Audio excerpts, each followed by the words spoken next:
தமிழ்நாடே விழாக்கோளம் 3 இருக்குது. எங்க பார்த்தாலும் வந்து இந்தியாவே கலவரமா இருக்கு. இல்ல கலவரம் இல்லப்பா. கலவரம் பண்றது போலீஸ், அரசு. மக்களுக்கு அந்த நோக்கம் கிடையாது. மக்கள் போராட்டம் பண்றாங்க, ஜனநாயக வழியில போராடுறாங்க, அறவழியில போராடுறாங்க, தங்களோட கருத்துக்களை எடுத்து வைக்கிறாங்க, உரிமைகளை கேட்கறாங்க. இதுதான் நடக்குது. கலவரம் போலீஸ் தான் பண்ணுது, அரசு தான் பண்ணுது. இப்பேற்பட்ட இந்த ஒரு ஒரு ஒரு பேரெழுச்சியில இன்னொரு பேரெழுச்சி நடந்துகிட்டு இருக்குது. என்னன்னா ஜனநாயகன் ரிலீஸ். இன்னைக்கு ஜனநாயகன் ரிலீஸ் அப்படின்னு வந்து பண்ணி அதை வந்து ஒரு பக்கம் ஒரு கூட்டம் போராட்டம் ஆர்ப்பாட்டம் உரிமைன்னு கத்துது, இன்னொரு பக்கத்துல இன்னொரு கூட்டம் ஜனநாயகன் ரிலீஸ் என்னது விஜயோட மோது விதியோட மோதாது, விதியோட மோடு விஜயோட மோதாது அப்படின்னு சொல்லி இறங்கி அவங்க வந்து ஆரம்பிச்சிருக்காங்க. இவ்வளவு நாளா வந்து நான் அப்படி பேசுறது இல்லை. நான் ஒரு நாளும் வந்து வடக்கன்னும் வடக்கன்னு நான் பேச மாட்டேன், நான் பேசுனது கிடையாது. ஆனால் இன்னைக்கு சில பேர் அந்த மாதிரி பேசினவங்களாம் நீங்க வெக்கி தலை குனிகிறாங்க. வடக்கன்ஸ் வடக்கன்ஸ் பான் பிராக் அதுவே இதுல நான் அப்படிலாம் சொல்ல மாட்டேன். ஊப்பிக்காரங்களா கமெண்ட்ஸ் எழுதும்போது வடக்கன்ஸ் அப்படின்னு எழுதுவேன். இன்னைக்கு அந்த வடக்கன்ஸ் தான், அந்த மக்கள் தான் இன்னைக்கு 20 பேர், இதே 20 பேர் தான் தமிழ்நாட்டிலயும் இறந்துருக்கிறாங்க நீட்டால. இதே 20 பேர் தான் வட இந்தியாவில் மொத்தமா இறந்துருக்கிறாங்க. அந்த அஜிடேஷன் கிளம்பி ஒட்டுமொத்த இளைஞர்களும் இன்னைக்கு போராட்டம் பண்ணி ஒட்டுமொத்த இந்தியாவை ஸ்தம்பிக்க வச்சு பேசுபொருளா மாத்தி இருக்கிறது இதே வடக்கன்ஸ் தான். அதனால அந்த வடக்கன்ஸ் முன்னாடி நாம தலை குனிந்து நிற்கிறோம் இந்த தமிழ்நாட்டு தற்குறிகளால்.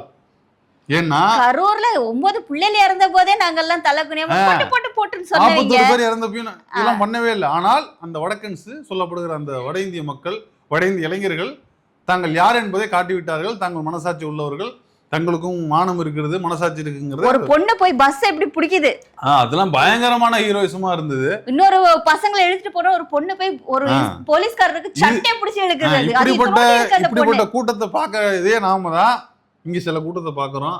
தியேட்டர்ல போய் நின்றுட்டு எனக்கு 200 ரூபாய்க்கு 300 ரூபாய்க்கு டிக்கெட் கொடுக்குறான். லூசு போயில டிக்கெட்டே 190 ரூபா தான், அதை 300 ரூபாய்க்கு கேட்கறான். நீங்க வந்து என்ன இது விற்கிறீங்களா, ஊழல் பண்றீங்களா? பரதேசி நீ தான் பரதேசி. இதுக்கு முன்னாடி வந்து டிக்கெட் வாங்கிட்டு போன 1000 ரூபாய்க்கு 2000 ரூபாய்க்கு சும்மா நடிக்காத அப்படின்னு தியேட்டர் உடனே காயுது. யோக்கிய ஓலா மாதிரி பேசாத, நீ தானே வந்து போன வாட்டி 1000 ரூபாய்க்கு வாங்கணும் 2000 ரூபாய்க்கு வாங்கினா.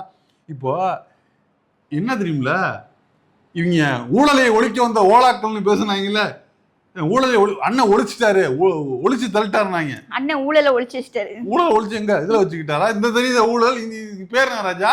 இதுக்கு பேர் என்ன? இப்போ எப்படா நம்மளுக்கு இவங்களை வந்து ப்ரூவ் பண்றது நமக்கு தெரியாம இருந்தோம். பேப்பர்ஸ் இல்ல, எப்படி இவங்களுக்கு இந்த ஊழலை புரிய வைக்கிறது நமக்கு தெரியாம இருந்தோம். அவங்களே ஒத்துக்கிட்டாங்க. அவங்களுக்கே தெரியுமா இத்தனை வருஷம் டிக்கெட் வாங்கிருக்காங்க. அத சொல்றேன், பரதேசி தானே இவனுங்க. நம்ம வெளியில புரிய வைக்க முடியாது இல்ல. இந்த வந்து ஒத்துக்கிட்டாங்களா அவங்களே, தியேட்டர்காரங்களே சொல்றாங்களே, சும்மா ஓகே ஓலா மாதிரி நடிக்காத, நீ போன வருஷம் வந்து வாங்கிட்டு போன லூசு பைய தானடா, இப்ப நான் அப்படியே யோக்கிய மாதிரி பேசுற அப்படின்னு சொல்லி கேக்குறாங்க. அசிங்கப்படுத்தி அவமானப்படுத்தி அனுப்புறாப்புல. எங்க பார்த்தாலும் ஜனநாயகன் படத்துக்கான என்னது அந்த வழக்கம் போல பால் ஊத்துறது. இன்னைக்கு ஒருத்தன் வந்து ஒரு படி மேல போய் சேவலை எடுத்து போஸ்டுக்கு ரத்தம் ஊத்துறான். என்னன்னா பலி கொடுக்கறதான், நிறபலி கொடுக்கறது. அது கொடுத்ததானடா வந்திய. ஆமா, ஏய் கரூர்ல கொடுத்த 41 உங்களுக்கு பத்தாதாடா, கோடிய வேறமா இருப்பீங்க. அது வந்து அப்பனா இவனோட மைண்ட் செட்லாம் இன்னும் எப்படி இருக்குன்னு இந்த மாதிரியான தற்கூரி பயில கூட வச்சிருக்கிறாங்க. இவன் வந்து கண்ணுக்கு தெரிஞ்சு கோழியை நரபலி கொடுக்குறான்னா, இவன் வேற என்னென்னத்துல நரபலிங்கிற சென்ஸ் இருந்ததுன்னா இவன் என்னென்னத்தெல்லாம் படம் எடுத்தார்ல அந்த ஆளு ஒரு இதுல, யாரு? விஜய். என்னது லியோ அதுல பலி கொடுப்பாங்க அந்த மாதிரி. ஸோ இப்படி டிசைனா வழக்கம் போல பால் ஊத்துறது, பாலாபிஷேகம் பண்றதுன்னு ஆரம்பிச்சு நீ ஒட்டுமொத்த அமைச்சர் பெருமக்களும், ஏன்னா ஏற்கனவே பாலாபிஷேகம் பண்ணி டான்ஸ் ஆடினவங்க தான் நீங்க அமைச்சரா இருக்கிறாங்க. அவனுங்க பண்ற அட்ராசிட்டிஸ் தாங்கலைங்க. ஒரு பக்கம் இல்ல ஒரு நிமிஷம், இதுல நான் ஜனநாயகத்துக்கு முன்னாடி இன்னொரு விஷயத்த சொல்லணும். இந்த தூய்மை பணியாளர்கள்லாம் போராட்டம் நடத்தும் போது நைட் ஷோ வந்து முதல்வர் மனைவியோடி படத்துக்கு போயிட்டு வந்தாருன்னு சொல்லி டேஷிங் எல்லாம் பெரிய டேஷ் மாதிரி பேசிச்சு, படத்துக்கு போயிட்டு வந்தாரு அப்படின்னு சில நயன்தாராக்கள்லாம் பேசி. ஆனா அப்படி இல்ல, அவரு அமைச்சர்களை விட்டு பேச்சுவார்த்தை நடத்தினாரு, டிக்னிட்டியா நடத்தினாரு. ஒரு நிமிஷம், அவர் ஈவினிங்கா நைட் ஷோ தான் மனைவியை கூட்டிட்டு போனாரு. இவங்க எல்லாம் இன்னைக்கு எல்லா அமைச்சர்களும் எல்லா எம்எல்ஏக்களும் இன்னைக்கு டே டைம்ல தனித்தனியா இன்னைக்கு போய் படம் பார்க்க போயிருக்காங்க. சட்டசபையில ஒருத்தர் கிடையாது. கேன்சல் பண்ணிருக்காங்க. ஒரு அமைச்சரவை கூட்டத்தை கேன்சல் பண்ணிருக்காங்க. ரஞ்சித் வந்து மீட்டிங் போடுறாரா இன்னைக்கு நீட்டுக்கு எதிர்த்து? இதுல இன்னொரு பெரிய அரசியல் இருக்கு. இன்னைக்கு ஒரு பையன் வந்து லாக்அப் டெத் ஆயிருக்கான். போலீஸ் கஸ்டடியில இருந்து போன பையன் தூத்துக்குடியில செத்துருக்கான். இந்த 60 நாள்ல 7-8 அன்னைக்கு துப்புரவு பணியாளர்கள்லாம் வந்து போராட்டம் பண்ணும்போது மு.க. ஸ்டாலின் அவர்கள் வந்து படம் பார்க்க போயிட்டாருன்னு சொல்லிட்டு குதிச்ச இந்த கூமுட்டைங்கள்லாம் இன்னைக்கு எந்த கூமுட்டைக்குள்ள ஒளிஞ்சு இருக்காதுங்க நான் கேட்கணும். நானு பொந்துல போய் ஒளிஞ்சிருக்கீங்க. ஏன்னா அன்னைக்கு வாய் இல்ல உங்களுக்கு. இல்ல எவ்வளவு பஞ்சாயத்து நடக்குது. நீங்க எவ்வளவு பஞ்சாயத்து நடக்குது. தலித் ஃபண்ட் எடுத்து காமராஜர் காலை உணவு திட்டத்துக்கு கொடுக்குறாங்க. ஸ்டாலின் காலை உணவு திட்டத்துக்கு கொடுக்குறாங்க. தலித் ஃபண்ட் எடுத்து என்ன மாணவர்களை போராடக்கூடாதுன்னு வந்து பிரிவென்டிவ் அரெஸ்ட் பண்றாங்க. போன வாட்டி இந்த இடத்துல போராடாதீங்க, கொஞ்சம் வேற இடத்துல அனுமதிக்கப்பட்ட இடத்துல போராடுங்கன்னு தான் அந்த மக்களை சொன்னாங்க. அதுக்கே வந்து அடிக்கிறாங்க, வந்து துன்புறுத்துறாங்கன்னு சொன்ன இந்த கும்பல் இன்னைக்கு போராட விடாம மாணவர்களே வந்து கழுத்தை நெரிக்கிறாங்களே. இதை கேட்காம இந்த அயோக்கிய நோய்கள், அயோக்கிய ஓநாய்கள் எங்க போய் எதிர ஒளிஞ்சுக்கிட்டாங்க? எந்த பொந்துல இருக்காங்க? புளியந்தோப்பு புகாரி எங்க போனா, வேப்பந்தோப்பு வேல்முருகன் எங்க போனான்னு கேட்பேன்ல. எங்க போய் எல்லாம் ஒளிஞ்சுக்கிட்டீங்க? இன்னைக்கு எவனுக்காச்சும் பேசுறதுக்கு வாய் இருக்கா? நேத்திக்கு சிஜேபிக்கு சப்போர்ட்டா இல்ல, நீட்டுக்கு எதிர்ப்பு தெரிவிச்சு பசங்க போராட்டம் பண்ணாங்க. அதுவும் அமைதியான வழியில போராட்டம் பண்ண பசங்களை கூட்டிட்டு போய் ஒரு பையனுக்கு கழுத்துல அப்படி ஃபுல்லா நகம், அந்த பையனுக்கு காயமாயிருக்கு. பிள்ளைங்க கை கால ஒடிஞ்சு வந்து ஹாஸ்பிட்டல்ல கிடக்கு. நேத்திக்கு அப்புறம் நிறைய பேருக்கு இன்ஸ்ட்ரக்ஷன் கொடுத்துருக்கு, இல்ல இவங்க அடிப்பாங்க, அதனால நீங்க வந்து சப்போர்ட் பண்ணி போயிடுங்க, அப்புறப்படுத்துறாங்கன்னா போயிடுங்க அப்படின்னு சொல்லியிருக்காங்க. இந்த அளவுக்கு நீங்க வந்து பிள்ளைங்களை மிரட்டி யாருக்கு சப்போர்ட்டிவா இந்த போராட்ட இடத்தை மாத்தீங்கன்னு சொல்றவங்களை வந்து அவ்வளவு கிளி கிழிச்சிங்க. நீங்க போராடவே கூடாதுன்னு ஒருத்தர் உரிமையா மறுக்கிறான். இதை எதிர்த்து துப்பு இல்லையா? வாய் இல்லையா? வாய் எங்க வாடகைக்கு வச்சிருந்தீங்க? பெரிய போராளி மாதிரி ஏதாவது புடுங்கி மாதிரி பேசுறீங்க. போனாச்சுல எங்க தூக்கி வச்சிருக்கீங்க? இப்ப 5 லாக்அப் டெத் நடந்துச்சு. இன்னைக்கு ஒரு பையன், எவ்வளவு கணக்கே இல்ல, இன்னைக்கு ஒரு பையன் இறந்திருக்கான். உங்களுக்கு ஒரு வெக்கமான இருந்துச்சுன்னா இந்த எம்எல்ஏக்களும் இந்த மினிஸ்டர்களும் இன்னைக்கு போய் உட்காந்து படம் பாக்குறீங்களே ஜரூரா. இன்னைக்கு ஹெட்லைன்ஸ் வருது மெயின் ஸ்ட்ரீம் இதுல, இந்த நடிகையோட அம்மா வந்து படம் பார்க்க வந்தாங்க, இந்த நடிகை இவங்க வந்து பார்த்தாங்க. பாருங்கடே, நீங்க படம் மட்டும் தான் பாப்பீங்க. ஏன்னா கூத்தாடிகளுக்கு வேற என்ன தெரியும்? கூத்தாடிகள் அதானே பண்ணிட்டு இருக்கீங்க. நான் சொல்றது ஒண்ணுதான், இன்னைக்கு சிஜேபி இவ்வளவு தூரத்துக்கு போராட்டம் பண்ணிட்டு இருக்கல. இன்னைக்கு ஆல் ஓவர் இந்தியால இன்னைக்கு போராட்டம் பண்ணிட்டு இருக்காங்க. பாலிவுட் ஸ்டாரோ, கோலிவுட் ஸ்டாரோ, மோலிவுட் ஸ்டாரோ, டாலிவுட் ஸ்டாரோ, எந்த பையெல்லாம் வாய திறக்கலையோ அவனுக்கு சப்போர்ட் அந்த படமே பார்க்காதீங்க. அவனுங்கெல்லாம் மனுஷனே கிடையாது. நம்ம கொடுக்கிற வரி காசுல, நம்ம கொடுக்கிற காசுல தான் இவனுங்க வாழ்ந்துட்டு இருக்கானுங்க. இவனுங்களுக்கு வேற யாரு காசு? வேங்க வயல் பிரச்சனை தூக்கிட்டு வந்தீங்களா? வேங்க வயல் பிரச்சனைல கமிஷன் போட்டு இதான் சொல்லி அதுக்கு ரிப்போர்ட் எடுத்து முடிவு சொல்லியாச்சு. சேலத்துல அம்பேத்கர் சிலை திறக்கப்படாததுக்கு யாரு காரணம்? போராட்டம் பண்ணீங்களா? கேள்வி கேட்டீங்களா? அதுக்கு வந்து அரசு நடவடிக்கை எடுக்கணும். எவன்னு அந்த அந்த அந்த அயோக்கிய எவன் வந்து சொல்லுங்கடா, கமிஷன் போடுங்கடா, எதுக்கடா அரெஸ்ட் பண்ணலன்னு கேட்டீங்களா? எவனாவது வாய் திறந்தீங்களா? இதுதான்டா சொல்றேன், இதுதான் சொல்றேன். வாடகை வாயி என்ன அயோக்கிய ஓநாய்கள் செலக்டடா வாயை திறக்குது. அங்க கேள்வி கேட்கிறீங்களா? நியாயம் தான் அங்க கேள்வி. அதே மாதிரி இங்கேயும் கேளு. இப்ப மட்டும் என் வாய் கோணிக்குது, ஏன் வாய் ஷட் டவுன் ஆகுது உனக்கு அப்படின்னு நம்ம கேள்வி கேட்கிறோம். அது மட்டும் இல்லாம இன்னைக்கு போயிட்டு அப்படி தாரையா கண்ணீர் போஸ்டர் எல்லாம் அப்படி தடவிக்கிட்டு நீட்டு பிரச்சனை எல்லாம் பெரிய பிரச்சனையே கிடையாதான். ஜனநாயகன் ரிலீஸ் தான் ஒரு அமைச்சருக்கு வந்து கொண்டாட்டமா, தீபாவளியும் பொங்கலாம். இவரை வச்சுட்டு நம்ம என்ன பண்றது? நீட்டு உனக்கு பெரிய பிரச்சனை இல்லையா?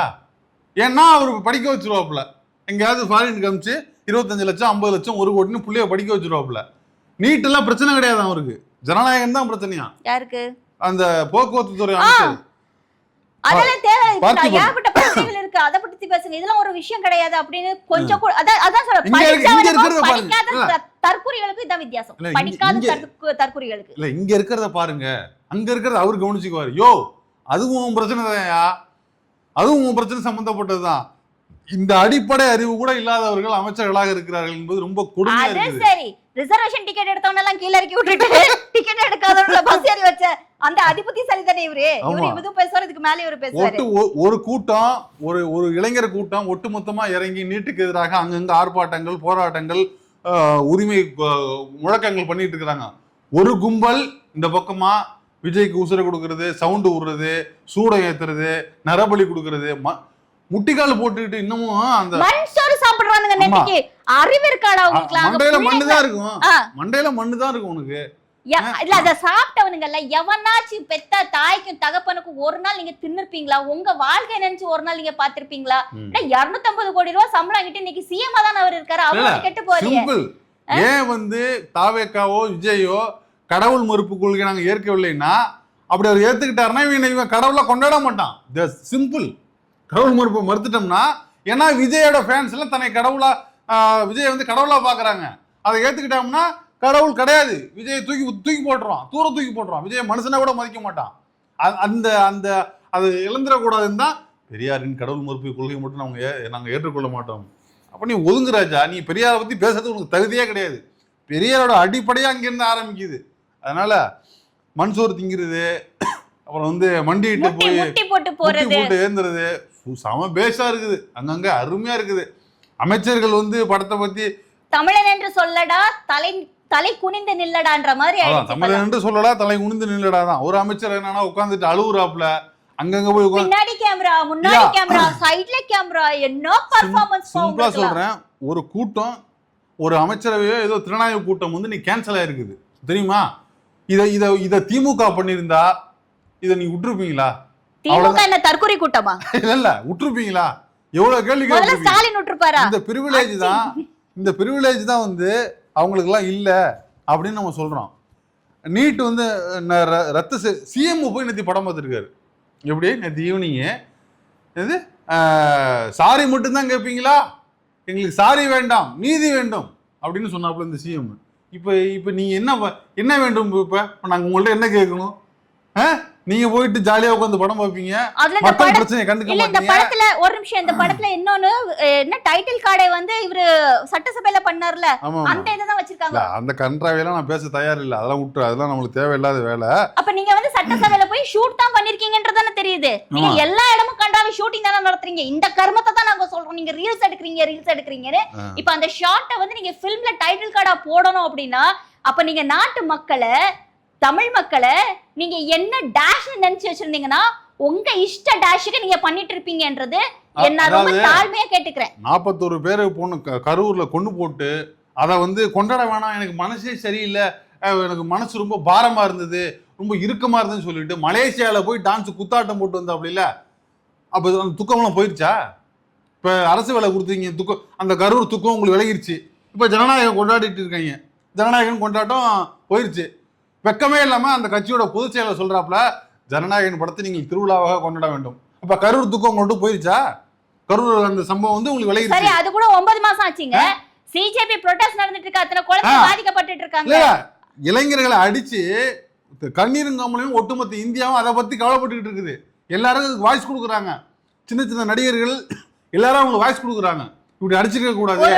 ஒரு லேடி வந்து சொல்றாங்க பாருங்க, ஒரு 45 வயசு இருக்கும் அவங்களுக்கு, சொல்றாங்க எனக்கு அப்பா இல்ல, எனக்கு அண்ணன் தம்பி கூட பிறந்தவங்க இல்ல, என் கணவர் ஆல்ரெடி இறந்துட்டாரு, எனக்கு துணையா இருந்தது என் பையன் மட்டும் தான் இருந்தான், என் பையனும் நீட்னால செத்து போயிட்டான், நான் உடம்புக்கு முடியாம படுத்தாலும் கூட எனக்கு கேட்கறதுக்கு ஆள் கிடையாது, நான் இருந்தா என்ன செத்தா என்ன, நான் இந்த பிள்ளைங்களுக்கு சப்போர்ட் பண்ண வந்திருக்கேன். அப்ப இந்த நீட்னால அந்த பையனை பார்த்தா அவ்வளவு அழகெல்லாம் இருக்காங்க. இவ்வளவு பாதிப்பு நடந்துட்டு இருக்கு. இந்த நியூஸ் எதுவுமே உங்க காதுக்கு கேட்கல, இந்த நியூஸ் எதுவுமே நீங்க பார்க்கல. ஒரு இளவு நடந்த வீட்டுல கொண்டாட்டம் பண்றது அயோக்கியத்தனமான வேலை. எவனாவது பண்ணுவானா? இது பாக்குற தாவேக்கா தற்கூரிகள், விஜய வந்து ரசிகன்னு சொல்றவன், விஜய் ரசிகன் இல்ல நான் விஜய் எனக்கு ரொம்ப பிடிக்கும் மயிரை புடுங்கன்னு சொல்றவன், உன் வீட்டுல சாவு நடந்து உன் பக்கத்து வீட்டுல எவனாவது கரிசோறு வச்சு தின்னு இல்ல வந்து சந்தோஷமா கொண்டாடி அப்படி இருந்தா உனக்கு இருக்குமா? அதான மனநிலை. நீ போன் பார்க்கும்போது உனக்கு தோணுது இல்ல, என்னடா இவ்வளவு கஷ்டப்படுறாங்களே, இவ்வளவு சாப்பாடு கஷ்டப்படுறாங்க, அடிக்கிறாங்களேன்னு உனக்கு தோணுது இல்ல, அப்புறம் எப்படி நீ ஒரு படத்தை கொண்டாட்ட மனநிலை எப்படி? நீங்க படத்தை பாருங்க, நீங்க படம் பாக்குறதுல பத்தி உங்களை மாதிரி முட்டாத்தனமா வெளியில கொண்டாட்ட மனநிலை காட்ட தேவையில்லை. எல்லாரும் லீவ் எடுத்து இன்னைக்கு தூத்துக்குடியில ஒரு பையன் செத்து போயிருக்கானே, போலீஸ் கஸ்டடியில இருந்த ஒரு பையன் செத்து போயிருக்கானே, அதுக்கு நீங்க என்ன பதில் சொல்றீங்க? யார் பொறுப்பு? ஒரு தாய் கதறிட்டு இருக்காளே. ஒரு கொண்டாட்ட மனநிலைய எப்படி, ஒரு விஷயத்தை எப்படி அணுகணும்? நீ ஒரு ரசிகர்கள் படத்தை போய் பேசாம பார்த்துட்டு வந்து பண்ணிக்க. கொண்டாட்டமா எதுக்கு சொல்ற? இப்ப இதே நீட் விஷயத்துல அனிதா செத்து போறோம்னு சீன் போட்டீங்களா, இதே விஜய் சீன் போட்டாப்ல இல்ல. இன்னைக்கு அந்த நீட்டுக்கு தானே இவ்வளவு பிரச்சனை நடக்குது. இதுல முதல்ல நீ வந்து உண்மையிலேயே உனக்கு வந்து நீட்டு விளக்கு மேல அக்கறை இருக்குன்னா என்ன பண்ணிருக்கணும்? இதை கொண்டாடாதீங்கப்பா, நிலைமை சரியில்லை, இளைஞர்கள் அடிச்சு துன்புறுத்தப்படுறாங்க, நாட்டோட நிலைமை நாட்டோட எமோஷன் வேறையா இருக்குது, ஸ்டேட்டோட எமோஷன் வேறையா இருக்குது, நாம வந்து நீங்க வந்து போயிட்டு சும்மா பார்த்துட்டு வாங்கன்னு சொல்லலாம்ல. அதை விட்டுட்டு நீங்க என்ஜாய் பண்றீங்க அப்படின்னா அப்ப போங்க மசுன்னு தானே பேசுறீங்க. மனிதாபிமானமற்ற மனிதர்கள்ல இருக்கீங்க நீங்க இன்னைக்கு பதவியில. நேத்தைக்கு காலேஜ்ல படிச்சிட்டு இருந்த பசங்களை கொண்டு போய் 2500 பேரை அரெஸ்ட் பண்ணிருக்கீங்க நீங்க. அப்ப நீ யாருக்கு வேலை செய்யற? இந்த அரசு யாருக்கு வேலை செய்யுது? இப்ப இந்த வந்து போராட்டம் வந்து மாறிட ஒன்னாலையும் ஒண்ணும் செய்ய முடியல, வாயை பொத்திக்கிட்டு இருக்கிறீங்க. ஒன்றிய அரசுங்கிற பேர் இல்ல, வந்து கண்டிக்கிறோங்கிற பேர் இல்ல. இது நீதான் உனக்கு தான் வந்து போராட துப்பு இல்ல, அரசு வந்து கேள்வி கேட்க துப்பு இல்ல அப்படின்னா போராடுற மக்களையும் உனக்கு தான் துப்பு இல்லைன்னா போராடுற மக்களே போராடணும்ல. ஜனநாயக முறையில் அறவழியில போராடுற மக்களையாவது கேள்வி கேட்கிற ஒன்றிய அரசு கேள்வி கேட்கிற மக்களையாவது போராடணும். அதுக்கும் துப்பு இல்லைன்னா அப்ப நீங்க யாருக்கு வேலை செய்யறீங்க? ஒன்றிய அரசு எடுத்து அவன் போராடுறான், இப்ப அரெஸ்ட் பண்றீங்கன்னா ஒன்றிய அரசுக்கு சப்போர்ட் கட்டுறீங்களா? அப்புறம் என்ன கொள்கை எதிரி? அப்புறம் என்ன நீட்டு விளக்கு? இதெல்லாம் பார்த்தா காமெடியா தெரியல. எங்களை பார்த்தா என்ன எப்படி தெரியுது? அப்படி தெரியுதா இல்ல எப்படி தெரியுதா? மக்கள் எல்லாம் முட்டாளா நினைச்சு வச்சுட்டு பண்றது.